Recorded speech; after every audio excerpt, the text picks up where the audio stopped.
નમસ્કાર દોસ્તો, વિડીયોમાં તમારું સ્વાગત છે। દોસ્તો, સોશિયલ મીડિયા ઉપર અનેક વિડીયો વાયરલ થતા હોય છે, ત્યારે જ દોસ્તો તમે જે વિડીયોમાં બહેન જોઈ રહ્યા છો તેમનો આ વિડીયો સોશિયલ મીડિયા ઉપર વાયરલ થઈ રહ્યો છે। દોસ્તો, આ બહેનનું નામ મકવાણા માધવી છે અને દોસ્તો તેઓ એક જોરદાર ગીત ગાઈ રહ્યા છે અને તેમનો અવાજ પણ ખૂબ જ સારો આવી રહ્યો છે। તો તમે પણ સાંભળો આગળ આ વિડીયોમાં અને દોસ્તો તમને પણ આ ગીતને તેમનો અવાજ ગમે તો વિડીયોને લાઇક શેર કોમેન્ટ કરવાનું ભૂલતા નહીં અને ચેનલમાં નવા હોય તો ચેનલને સબસ્ક્રાઈબ કરી લેજો।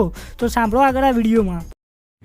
हे मर केड़े कटारी अलबेली लाडी में हालार शेर क्या ताजो मर केड़े कटारी अलबेली लाडी में हालार शेर क्या ताजो आवालार शेरना हाथी लઈને लाडी तारे मोल आવું જો आवालार शेरना हाथी लઈને लाडी तारे मोल आવું જો મારે કેડે કટારી અલબેલી લાડી અમે હાલાર શેર ગયા તા જો।